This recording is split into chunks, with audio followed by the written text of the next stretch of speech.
So hello everyone, welcome to our channel Motion Defence Academy. So friends, पिछले lecture में हमने द्विघात समीकरण के जितने भी थ्योरी होते हैं और उसके फार्मूला होते हैं उसको डिस्कशन कर दिया था।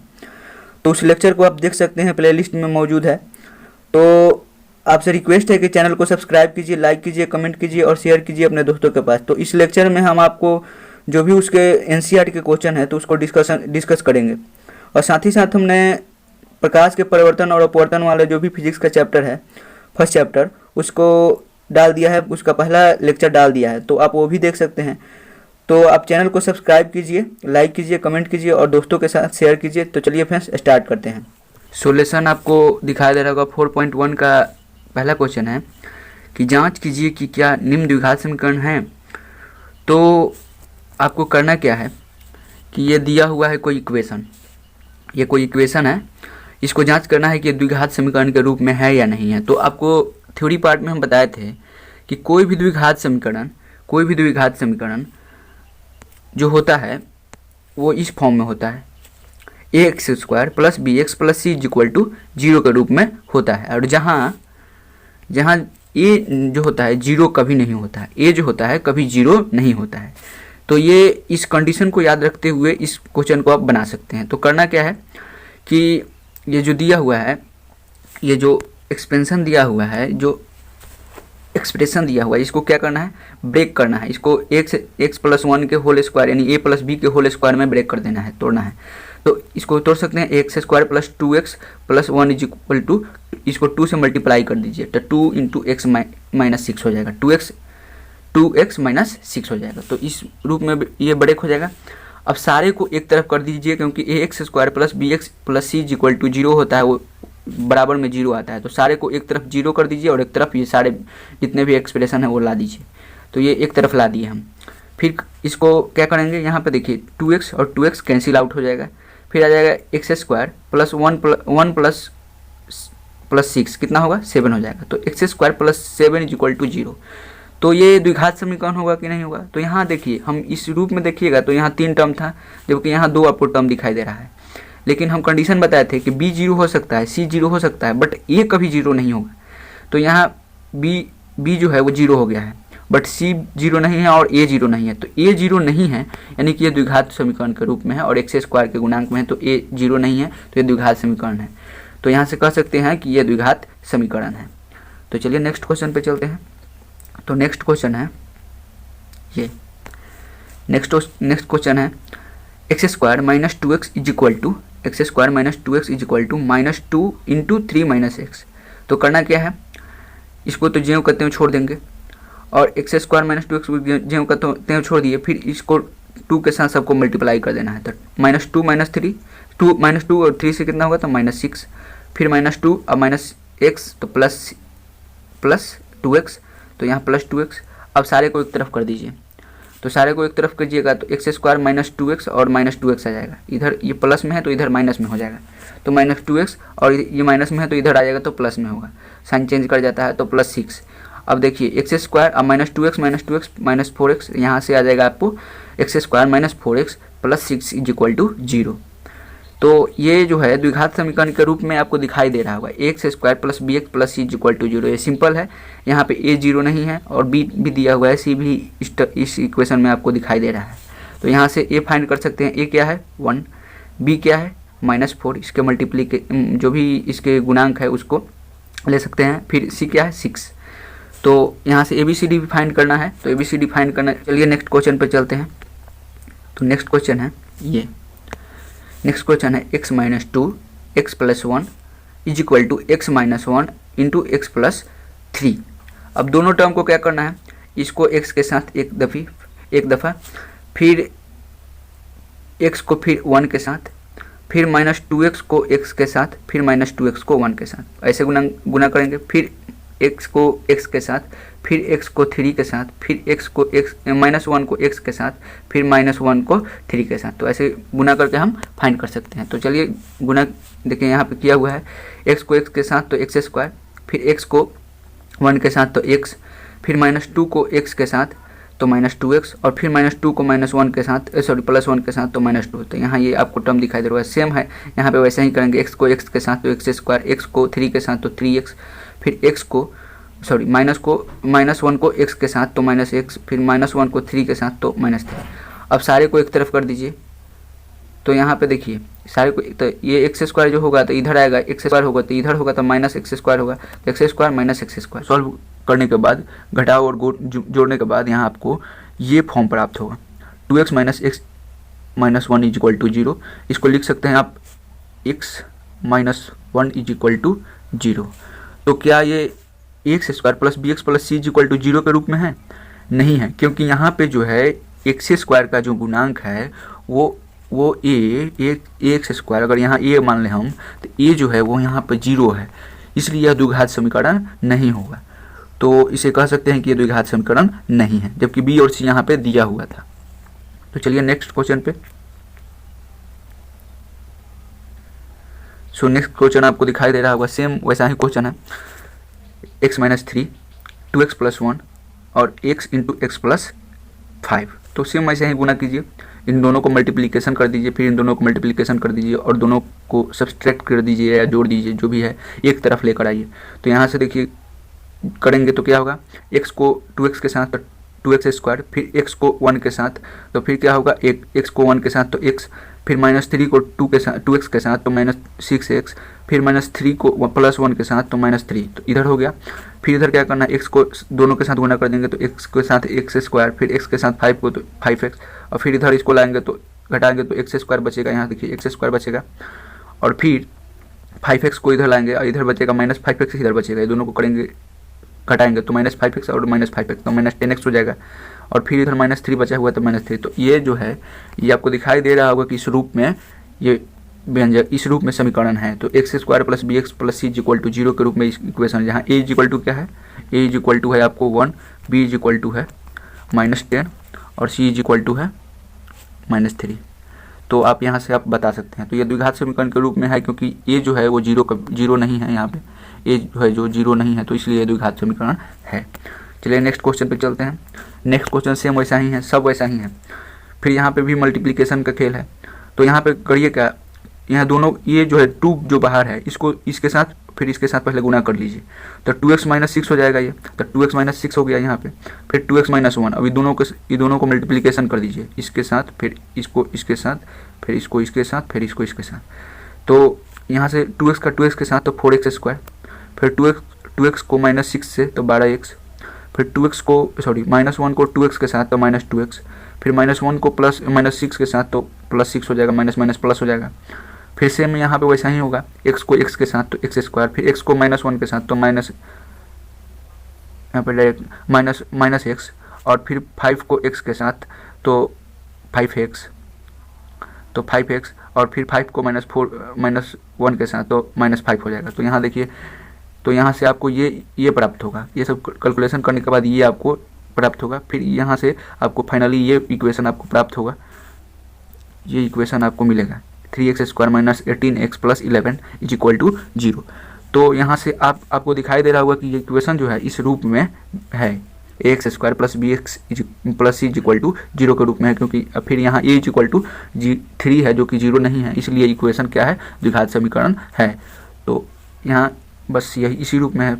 सेम यहाँ पे वैसा ही क्वेश्चन है, सेम वैसा ही क्वेश्चन है, x² + 3x + 1 = x - 2 का होल स्क्वायर। तो इस एक्सप्रेशन को x - 2 के होल स्क्वायर पर तोड़ दीजिए, फिर इसको इसके साथ इसको घटाव या जोड़ कर दीजिए, इधर लाकर तो एक तरफ 0 कर दीजिए और इधर लाकर घटाव या जोड़ कर दीजिए। तो क्या करना है, तो देखिए ये याद रखिएगा कि इधर अगर मान लीजिए इधर इधर कोई टर्म है और इधर लाना है इसको, तो अगर प्लस में होगा तो माइनस में होगा, माइनस में होगा तो प्लस में होगा, तो साइन केवल चेंज कर देना है। तो इसको याद रखते हुए आप यहाँ से इक्वेशन को सॉल्व कर सकते हैं। तो चलिए यहाँ से आपको ये फाइनली आपको इक्वेशन जो होगा ये इस रूप में प्राप्त होगा, इस रूप में प्राप्त होगा, यानी कि ये यहाँ पे एक जो टर्म है वो 0 हो गया है, इसीलिए यहाँ से ax² जो टर्म है वो x² का गुणांक जो है वो 0 है, इसलिए x² खत्म है। तो यहाँ पे जो है द्विघात समीकरण नहीं होगा, क्योंकि a जो है 0 हो गया है। तो a अगर 0 हो जाए तो इक्वेशन जो होगा द्विघात समीकरण नहीं रह जाएगा। तो चलिए नेक्स्ट क्वेश्चन पे चल। x + 2 का whole cube = 2x × x² - 1 equation है। इसको सॉल्व करना है तो इसको a + b के होल क्यूब पर तोड़िए। तो क्या होता है, a³ + b³ + 3a² b plus 3ab², इसका फॉर्मूला होता है। तो इस रूप में इसको तोड़िए तो ये टूटेगा तो x³ प्लस 2 का क्यूब तो 8 प्लस 3a² तो 3a² करेंगे तो यहाँ से 6² होगा, यहाँ पे मिस प्रिंट है। 3 a की जगह पर x² और b की जगह पर 2, तो 2 3 6 हो जाएगा। तो यहाँ से 6x² यहाँ मिक्स प्रिंट है, 6x² होगा तो यहाँ से 6x² होगा, यहाँ से 6x² और प्लस 12x और फिर इसको 2x के साथ ये दोनों को मल्टीप्लाई कर दीजिए तो यहाँ से ये प्राप्त होगा। फाइनली आप करिएगा तो ये आपको प्राप्त होगा, जिसके अब देखिए अब इसको कंपेयर कीजिए। अब इसको कंपेयर कीजिएगा ax² plus bx plus c से, तो यहाँ आपको एक एक्स्ट्रा टर्म दिखाई दे रहा होगा x³ जो है एक्स्ट्रा टर्म है। तो ये उस रूप में नहीं है, ये द्विघात समीकरण नहीं होगा, क्योंकि यहाँ पे ax² का टर्म तो है लेकिन ये एक्स्ट्रा टर्म इसमें आ गया, ये त्रिघातीय समीकरण होगा। ये जो हो इस रूप में बताए थे ax³ plus bx² plus cx plus d = 0, ये इस रूप में आ गया तो ये त्रिघातीय समीकरण हो गया, द्विघात नहीं है। तो ये भी एक एक्स्ट्रा टाइप है। तो चलिए फिर आगे क्वेश्चन पर, फिर अगला क्वेश्चन है 8 नंबर क्वेश्चन। यहाँ से आपको दिखाई दे रहा होगा x³ minus 4x² minus x plus 1 = x - 2 का होल क्यूब। तो इसको x - 2 के होल क्यूब पर तोड़िएगा तो आपको ये प्राप्त होगा। फॉर्मूला लगाइए -b का होल क्यूब और ये आपको फाइंड होगा। ये जो कहते हैं इसको छोड़ दीजिए। फाइनली आप इसको सॉल्व कीजिएगा तो आपको ये प्राप्त होगा, और प्राप्त होगा तो ये x² plus bx plus c के रूप में है। तो ये इक्वेशन क्या है, द्विघात है। तो चलिए अब नेक्स्ट क्वेश्चन है। तो नेक्स्ट है दूसरे टाइप का क्वेश्चन है। तो ये कह रहा है निम्नलिखित स्थितियों को द्विघात समीकरण के रूप में निरूपित कीजिए। तो द्विघात समीकरण के रूप में इन सभी क्वेश्चनों को दिखाना है। तो यहाँ से क्वेश्चन दिया हुआ है एक आयताकार भूखंड का क्षेत्रफल। तो ये आयत दे दिया हुआ है, इसका एरिया दे दिया हुआ है कितना, इसका एरिया दिया हुआ है, इसका एरिया 528 दिया हुआ है, 528 मीटर स्क्वायर दिया हुआ है। ठीक है, फिर कह रहा है क्षेत्र की लंबाई, यहाँ से क्षेत्र की लंबाई जो है चौड़ाई के दुगने से एक अधिक है। तो ये मान लीजिए ये आमने सामने की भुजा क्या होगा, बराबर होगा। फिर ये आमने सामने की भुजा क्या होगा, बराबर होगा। तो यहाँ से इसका दिया हुआ है, ये अगर मान ले चौड़ाई x है तो लंबाई क्या होगा, उसका दुगना 2x हो जाएगा। फिर यहाँ से कह रहा है दुगने से एक अधिक है, तो दुगना से एक अधिक हो गया यहाँ। तो x × 2x प्लस x है ये लंबाई और 2x प्लस 1 यह है चौड़ाई। तो आयत का क्षेत्रफल होता है लंबाई गुने चौड़ाई, तो ये गुना और ये, तो यहाँ से दोनों को गुना कर देंगे तो क्षेत्रफल के बराबर होना चाहिए। तो यहाँ से क्या करेंगे, तो देखिए यहाँ से दिया हुआ है x आयत का भूखंड का चौड़ाई मान लिया, आयताकार भूखंड की लंबाई 2x प्लस 1 मान लिया है। फिर दोनों का क्षेत्रफल क्या है, 528 मीटर स्क्वायर है। ठीक है, तो फिर यहाँ से लंबाई गुना चौड़ाई किया है, तो यहाँ से 2x प्लस 1 × x = 528। फाइनली एक आपको द्विघात समीकरण प्राप्त होगा, ax² plus bx plus c के रूप में आपको एक मिलेगा इक्वेशन। तो ये मिला आपको।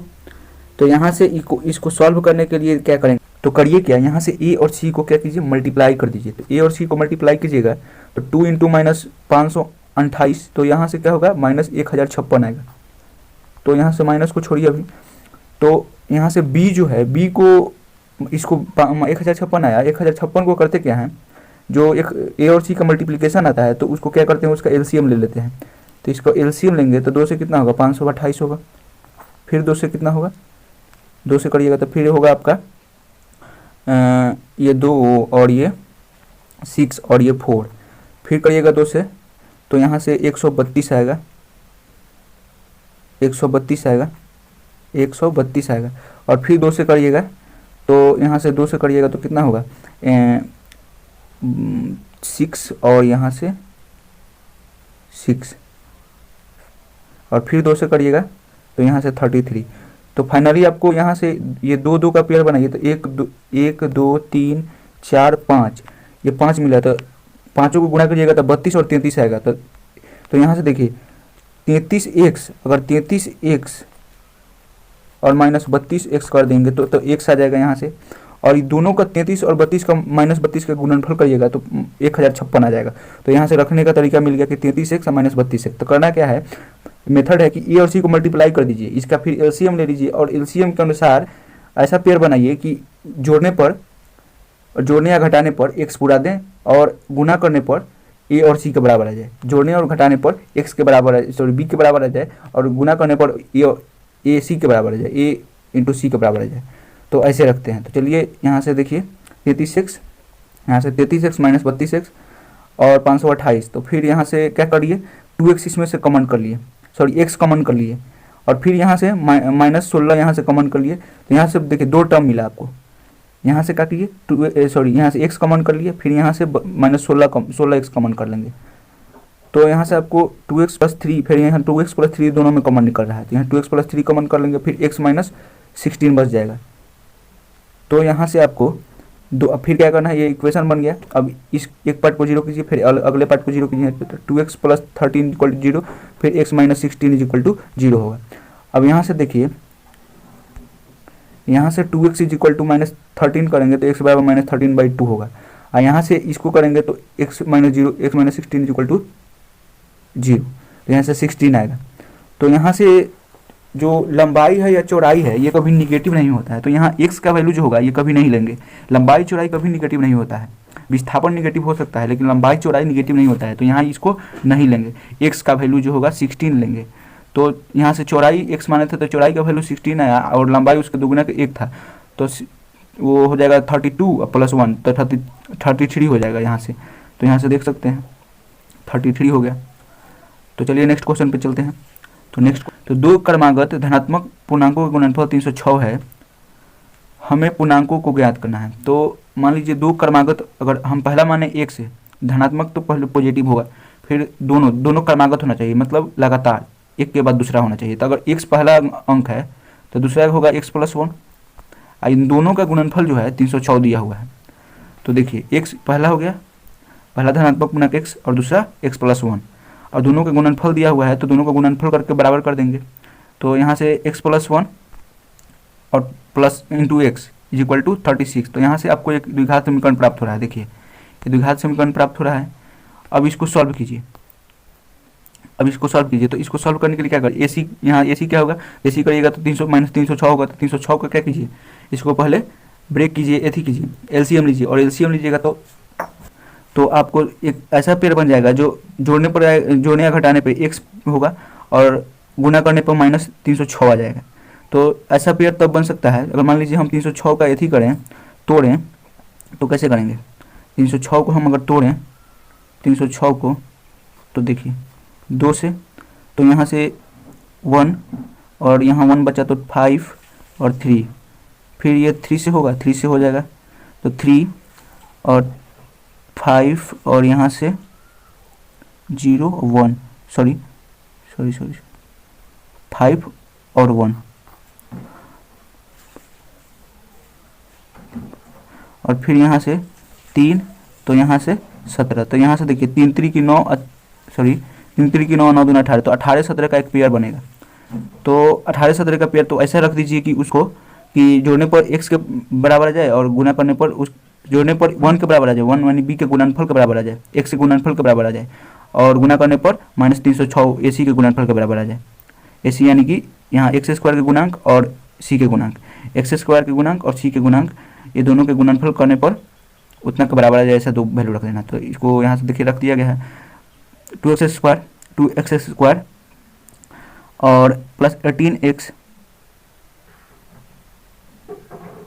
सॉरी यहाँ से मिसप्रिंट है, यहाँ मिसप्रिंट किया गया है। तो यहाँ से ऐसे रखिए कि, तो यहाँ मिसप्रिंट है, सो यहाँ मिसप्रिंट किया हुआ है, देखिए यहाँ पे मिसप्रिंट है, 2x² नहीं होगा, x² होगा। तो x², तो यहाँ से आप कर सकते हैं, यहाँ से x² में क्या कॉमन ले लीजिएगा, x कॉमन ले लीजिएगा तो x + 9 आएगा, x + 18 आएगा यहाँ पे। तो x + 18 होगा, यहाँ पे 18 छूट गया है, तो 18, इसमें से 17 कॉमन ले लीजिएगा तो x + 18, तो फिर दोनों में x + 18 कॉमन होगा, तो फिर x - 17 बच जाएगा।